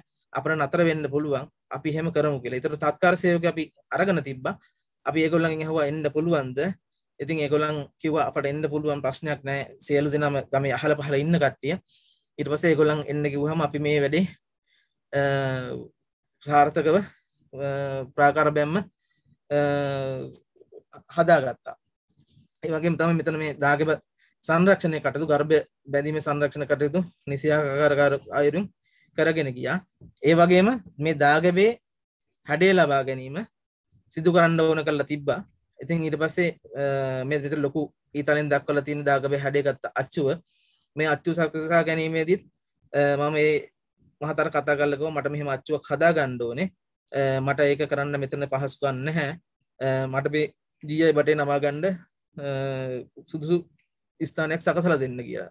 ඊට පස්සේ එතුමා කිව්වා මෙහෙමයි මේ GI බට නමන තැනක් තියෙනවා. මෙන්න මෙහෙම ඇඹිලි පිටියේ මම වාහනේ වන්නම් ඒක කරගෙන යන්න ඒක කරගන්න කියලා. ඊට පස්සේ ඒ රේදුරු මහත්තයත් එක්කලා තව මේ එතුමාගේ කෙනෙක් එවලා තිබ්බා. මම ඊට පස්සේ ඇඹිලි පිටියට ඒ වාහනේම ගිහිල්ලා මම අදාළ ආකාරයට මේ දාගැබේ හැඩය ලබා ගැනීම අච්චුව සාදාගෙන ආවා. මේ මළුවේ බීම් ගල් ඇතිරීමත් අධ්‍යක්ෂක වාස්තු විද්‍යාවේ උපදෙස් පරිදි සිදු කරනු ලැබුවා. ඒ වගේම මේ සියලුම ද්‍රව්‍ය පාලිතාගශීලී මහතා විසින් ලබා දුන්නා. මේ සංරක්ෂණ කටයුතු ඇත්තටම මේ වෙනකොට කරලා ඉවරයි. නමුත් අපිට මේ කොත තිබීමේ කටයුතු සහ චූඩාමානික තිබීමේ කටයුත්ත තියෙනවා. ඒ වගේම ගර්භයේ නිදන් වස්තු තැන්පත් කිරීම මේ සංරක්ෂණය කරන අතරවාරයේ සිදු කර ගන්න ඕනේ කියලා ඒ අධිපතිතුමා සහ පන්සලේ හාමුදුරුවෝ කිව්වා. ඉතින් ඒකට අදාළ කුටියක් අපි නිර්මාණය කළා දීලා දුන්නා. ඒ වගේම එදාට ඒගොල්ලන් උත්සවයකුත් සංවිධානය කළා තිබ්බා. අපේ හාමුදුරුවෝ එහෙම තමයි සංවිධානය කළා තිබ්බේ. ඒ වගේම ඒ අදාළ කටයුතු ඉවරනහම හවස් වරුවේ ඒ අදාළ විදිහට ගර්භ කුටීරේ වැසීමට අපි කටයුතු කරා. ඒ වගේම දැන් මෙතුමා තමයි ඔය මේ රූපෙන් ඉන්නේ මෙතුමා තමයි මේකේ සදන ගෲප් ආයතනයේ අධිපති. මෙතුමා තමයි සියලුම දේවල් අපට ලබා දෙන්නේ. මේ කොතෙයි රෝවින් එකක් අපේ මේ අධ්‍යක්ෂක වාස්තු විද්‍යාවේ උපදෙස් පරිදි ජගත් මහතා විසින් සල්සුම් ශිල්පී ජගත් මහතා විසින් ඇඳලා දුන්නා. ජගත් මහතාත් මම හිතන්නේ මේ ෆොටෝ එක අරගත්තේ ජගත් මහත්තයා. ජගත් මහත්තයා මේ මෙතුමත් එක්කලා ගිහිලා මේක එයාගේ සැලසුමේ පරිදි නිසියාකාරව කරලා තිබ්බද කියලා ඒතුමාගේ සහායකය ලොකුටම අපට හම්බුණා මේ කාර්යය කරගෙන යාමට. අනිත් එක දැන්ට මේ නිම කරලා තියෙන චෛත්‍යය මේකට අපි පලංචියක් ගහලා තියෙනවා. මොකද දැන් යම්කිසි ඉදිරි කාලයකදී අපිට මේ කොත තැබීමේ කටයුතු සිදු කරන්න වෙනවා. මොකද මේ කොත තැබීමේ කටයුතු දැන්ට ප්‍රමාද කරගෙන තියෙන්නේ. මොකද හාමුදුරන්ට සහ මේ දායක සභාවට උවමනාවක් තියෙනවා මේක උත්සව ශ්‍රීයෙන් කරන්න. මොකද මේ වගේ කටයුත්තක් හැමදාම සිදු නොවන හින්දා ඉතින් ඒකට හන්දා අපි ලබන අවුරුද්දේදී ඒ කාර්යය කිරීමට බලාපොරොත්තු වෙනවා. තවත් ඒ වගේම කටයුත්තක් තමයි මේ නීලගිරි පුරාවිද්‍යා භූමිය සඳහා පිවිසෙන මාර්ගය කොන්ක්‍රීට් කිරීම. එතකොට මේකෙදී මෙම නීලගිරි මහසය පිහිටලා තියෙන්නේ ලාහුගල වන සංරක්ෂණයේ මැද රක්ෂිතයේ මැද. ඒ රක්ෂිතයේ මැද කිලෝමීටරයක් විතර කැලේ ඇතුළට යන්න ඕනේ අපේ පුරාවිද්‍යා භූමිය දාගැබට යනවා නම්. ඒ වගේම මේ කොන්ක්‍රීට් මාර 4න් 3ක් විතර කොන්ක්‍රීට් කරලා තිබ්බා. නමුත් අන්තිම කොටස කොන්ක්‍රීට් කිරීමට ලක් කරලා තිබ්බේ නැහැ. හේතුව ඊට පස්සේ දවසක් අපේ පුරාවිද්‍යා ස්ථානයට ආවා කළුතර විමලසාර කියලා හාමුදුරුවෝ නමක්. හාමුදුරුවෝ මාත් එක්ක කියනවා පුතේ මෙහෙමයි මේ පාරේ එන්න බෑනේ කැලේ ඇතුළේනේ. මේ ටික දැන් වැහි කාලේ හාමුදුරුවෝ වැඩියේ. හාමුදුරුවෝ කියනවා මෙන්න මේ ටිකේ එන්න බෑ. මේ ටිකේ මඩ වෙලා තියෙන්නේ. මම මේ ටිකට කොන්ක්‍රීට් දාලා දෙන්නද? මං කිව්වා අපේ හාමුදුරනේ මට ඒක තීරණයක් කරගන්න බෑ. මම අපේ අධ්‍යක්ෂක වාස්තු විද්‍යා හරහා මම පුරාවිද්‍යා අධ්‍යක්ෂතුමාගෙන් අපි ලිඛිත අවසරයක් ගන්න ඕනේ. අපි හැම කරමු කියලා. ඊට පස්සේ ඒකට මැදිහත් වෙලා ඒ අදාළ ලිඛිත අවසරය අපි අරගෙන දුන්නා. ඊට පස්සේ හාමුදුරුවෝ සියලු ගල් වැලි සියල්ලම සපයගෙන කොන්ක්‍රීට් මික්ස්චර් එකක් පවා අරගෙන ඒ වගේම විතරක් නෙමෙයි එයා හාමුදුරුවන්ගේ කණ්ඩායම රැගෙන ශ්‍රම මේ කාර්යය ඉදිරි කටයුතු කරලා දුන්නා. ඇත්තටම මේක පාරක වැඩක් වුණත් දැන් අපේ පුරාවිද්‍යා සේවකයන් ඔය හරහා නිතරම උදේ හවස කාලේ මාරු වෙනවා. මොකද හවස 4:45කට පමණ වෙන විට තමයි ඒගොල්ලන් මාරු වෙන්නේ. මේ මෙතනින් එන්නේ. එතකොට මේක මේ ස්ථානයේ වල්ලලි නිතරම ගැවසෙන තැනක්. මොකද අපේ සේවකෙක්ටත් වල්ලඩි පහර දීලා තිබ්බා. ඉතින් ඒක හන්දා මේක හදා ගැනීම ලබා ගැනීම මේක හදා දුන්න එකෙන් අපිට මහත් ප්‍රයෝජනයක් ලැබුණා දුන්නා. මොකද දෙපාර්තමේන්තු සේවකයන්ට සහ මේ නරඹන්න එන හැමෝටම ආරක්ෂාව අතින් මේ කරපු කාර්යය හන්දා ගොඩක් ආරක්ෂාව තහවුරු වුණා. ඒ වගේම මේ කාලෙදිම ඒ ස්වාමින් වහන්සේ දාගැබ වටේ ආලෝකකරණය සිදු කරා. මේ ආලෝකකරණයේදී සියලු ද්‍රව්‍ය සහ සියලු ශිල්පීන් ගෙනල්ලා හාමුදුරුවෝ විසින්ම අපි පෙන්නපු ස්ථාන සඳහා මේ ආලෝකකරණය සිදු කරලා දුන්නා. ඒ වගේම ශ්‍රමදාන පැවැත්වීම. දැන් අපි ඕනම වැඩබීමකදී මිනිසුන් ගොඩක්ම ශ්‍රමදාන කටයුතු සඳහා යොමු වෙනවා. ඉතින් ඒ වෙලාවට අපි කාරණා කීපයක් ඔස්සේ මේ ශ්‍රමදාන කටයුත්ත සිදු කර ගැනීමට බලන්න ඕනේ. ඒක තමයි අපි ඒගොල්ලන් එක කතා කරලා ඒගොල්ලන් අපිට කියනවා ශ්‍රමදානයක් කොහොම හෝ ෆෝන් නම්බරයක් හරි හොයාගෙන අපිට කතා කරනවා. ඉස්සෙල්ලා එක්ක ඇවිල්ලා හෝ කොහොම හෝ. අපි එතකොට ඒගොල්ලන් එක කතා කරගන්න ඕනේ. ඒගොල්ලන් ගොඩක් දුරට අහන්නේ අපෙන් කවද්ද අපිට ශ්‍රමදානය කරන්න එන්න පුළුවන් කියලා.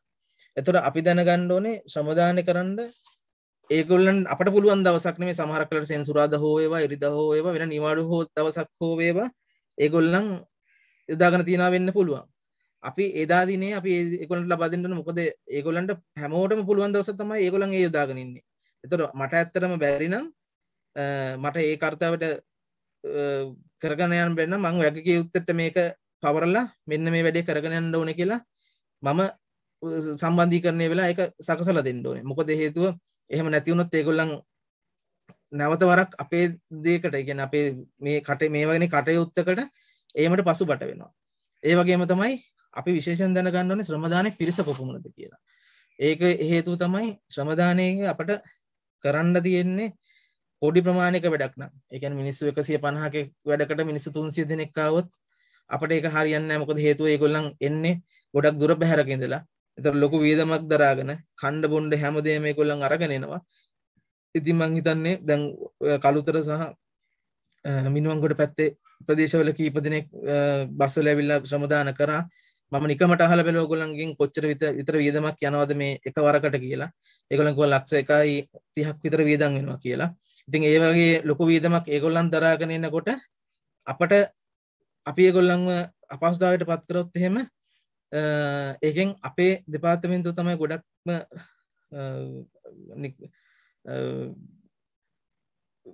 අප්‍රසාදයකට ලක් වෙන්නේ. එතකොට තව එක තමයි තවත් අන්තික තමයි වැඩබිමේ යටි කටයුතු බෙදා වෙන් කරගන්න ඕනේ. ඒ කියන්නේ ශ්‍රමදානයේ පිරිස මෙච්චරයි කියලා දැනගෙන අපි කියන්න ඕනේ මෙච්චර පිරිසක් මෙන්න මේ වැඩේට යන්න, මෙච්චර පිරිසක් මේ වැඩේට යන්න මේක කරන්න කියලා. හැබැයි මතක තියාගන්න ඕන කාරණාවක් තමයි අපි තත්කාර සේවකයන්ට පිට මිනිස්සු බාහිර පුද්ගලයෙක් පඩි ගෙවනකොට අපි ඒ තත්කාර පුද්ගලයෙක්ගෙන් අපි නියමාකාරයට වැඩ ගන්න ඕනේ. හැබැයි නමුත් මේ ශ්‍රමදාන පිරිසකදී අපිට එහෙම ඒගොල්ලන්ට බල කරන්න බෑ. මොකද ඒගොල්ලන් හැමදේනම නුපුහුණු කම්කරු. ඒ වගේම නුපුහුණු සේවකයන් විතර තමයි කම්කරු සමා වෙන්න. නුපුහුණු ගණයට තමයි ආයිති වෙන්නේ. ඉතින් එතකොට ඒගොල්ලන් ඒ කරන වැඩවලට අපිට බලපෑමක් හෝ මොනියම් හෝ හේතුවකින් කරන්න බෑ. අපිට කරන්න පුළුවන් වෙන්නේ මෙන්න මේ දේ කරන්න, මෙන්න මේ වැඩ ටික තියෙනවා කියලා අපි ඒක සංවිධානය කළා දෙන එක සම්බන්ධීකරණය කළා දෙන එක විතරයි. ඒ වගේම තමයි ස්මාරකය පිළිබඳ අවබෝධයක් මේ ශ්‍රමදාන කණ්ඩායමට ලබා දෙන්න ඕනේ. ඒ කියන්නේ දැන් ඕක එන්නේ අපේ පුරාවිද්‍යාත්මක සහ මේ අපේ තියෙන ස්මාරක පිළිබඳ කිසිම දැනුමක් තේරුමක් නැති පුද්ගලයෝ වෙනවා. ඒ වගේම තරුණ පුද්ගලයෝ වෙනවා. එතකොට මං හිතන්නේ මේ මීඩියා වල එහෙම මේ මාධ්‍ය වල එහෙම ගියා ඒ වගේ ප්‍රශ්න සිදුවීම් ගත ප්‍රශ්න. ඉතින් ඒ වගේ දෙයක් නොවන විදිහට ඒගොල්ලන්ට කියලා දෙන්න ඕනේ මෙන්න මේ විදිහට ඉන්න. මොකද අපි ඒක පැහැදිලි කරලා දුන්නේ නැත්නම් ඉස්සරහට ප්‍රශ්නයක් වෙන හන්ද. මොකද ඒක යම් කිසි විදිහකින් ස්මාරකයට හානි කරොත් ඒක මම හිතන්නේ ලොකුම ප්‍රශ්නයක් වෙනවා ඊට පස්සේ. ඒ මොකද ඒගොල්ලන්ට අවබෝධයක් නැති හන්දා අපි ඒක හන්දා බොහොම පරිස්සමින් ඒගොල්ලන් එක්කම ඉන්න ඕනේ. ඒ වගේම තවත් දෙයක් තමයි අපි ඒගොල්ලන් එක්ක වැඩ කරනකොට සමාදාන කණ්ඩායම් වැඩ කරනකොට සමහරක් වෙලාවට අහනවා අපට රාත්‍රියට ඉන්න තැනක්. ඉතින් අපට ඒක ඇත්තටම මේ ඒගොල්ලන් සමාදාන වෙල්ල කරනවා ඒක අපට අදාළ කාරණාවක් නෙවෙයි කියලා අපි සද්ද නොකර ඉන්නේ නැතුව අපට අපි මැදිහත් වෙලා මොකද අවට පන්සල් එහෙම තියෙනවා. මොකද අපේ ස්ථානවල ඒගොල්ලන්ට නතර වෙලා ඉන්න බෑ. ඉඩ මදි. පහසුකම් නැහැ. ඉතින් ඒක හන්ද අපි පන්සලකට මේ හාමුදුරු කෙනෙක්ට කතා කරලා ඇත්තටම අපි නවතෙන් ඒගොල්ලන්ට සපයලා දුන්නා. එතකොට ඒගොල්ලන් ඇත්තටම මේවෙන් තෘප්තිමත් වෙනවා යම් කිසි වැඩ පිළිවෙලක් මෙන්න මෙහෙම අපි කරලා දුන්නා. අපි ඒගොල්ලන්ට මැදිහත් වීමක් වුණා. මොකද අපිට සමහරක් වෙලාවට අපිට ඇත්තටම අපේ තියෙන රාජකාරී අපිට තියෙන ප්‍රශ්න එක්කලා ඒ දේ කරනකොට අපිට අපහසුතාවයක් වෙනවත් අපි දෙපාර්තමේන්තුව ගැන හිතලා අපි මේ වැඩ පිළිවෙල කරන්න ඕනේ. ඒ වගේම තමයි සමහරක් වෙලාවට මට කියනවා මෙන්න මෙහෙම අපි දුර බැහැරක ඉඳන් එන හින්දා අපිට පුළුවන් නම් දර ටිකක් සූදානම් කරලා දෙන්න කෑම උයා ගන්න. මොකද ඒගොල්ලන් හැමදෙනාම ඇවිල්ලා කෑම උයා පිහා ගන්න. ඉතින් ඒ වෙලාවට මම අපේ සේවකයෝ ඉන්නවා ඒ කාර්යය ඒගොල්ලන් හෙන් හරහා ඕ අපි කර ගැනීමට සිදු කරන්න ඕනේ.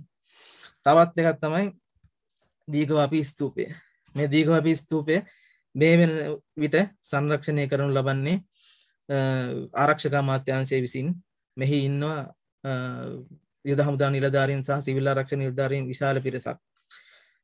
ඉතින් මේ කටයුත්තේදී මිනිසුන් බොහෝමයක්ම ඇවිල්ලා ශ්‍රමදාන දායකත්වයේ සපයනවා. ඒ වෙලාවට අපි ඒගොල්ලන්ට අපිට කියන්න බෑ මෙච්චර ගොඩක් මේ යුද හමුදාවේ ඉන්නවා මෙච්චර ගොඩක් සිවිල් ආරක්ෂණ ඕගොල්ලන් වැඩ කරන්න එපා කියන කතන්දරය අපිට කියන්න බෑ. අපි ඒගොල්ලන් හැමෝම මේ කාර්යය සඳහා යොදව ගන්න ඕනේ.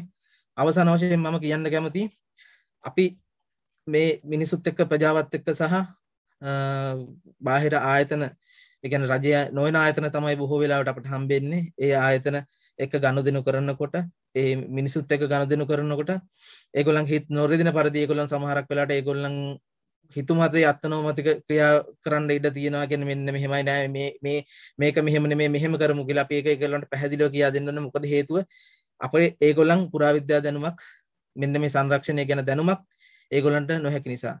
මොකද ඒගොල්ලන්ගේ හිතමනාපකම් වුණොත් ඒ කියන්නේ ඒගොල්ලන් මෙතනින් යනකොට ප්‍රසාදයකට ලක් වෙලා අපි නැවත මේ අපේ දෙපාර්තමේන්තුවට ඇවිල්ලා මෙන්න මේ කාර්යය කරනවා මෙන්න මේ පරිත්‍යාගය කරනවා මෙන්න මේ ව්‍යාපෘතියට සඳහා අපි පූර්ණ අනුග්‍රහය ලබනවා කියන මානසිකත්වයේ ඒගොල්ලන්ගෙන් ගොඩනගා ගැනීමට අපි ඒගොල්ලන් එක්ක වැඩ කරන්න ඕනේ.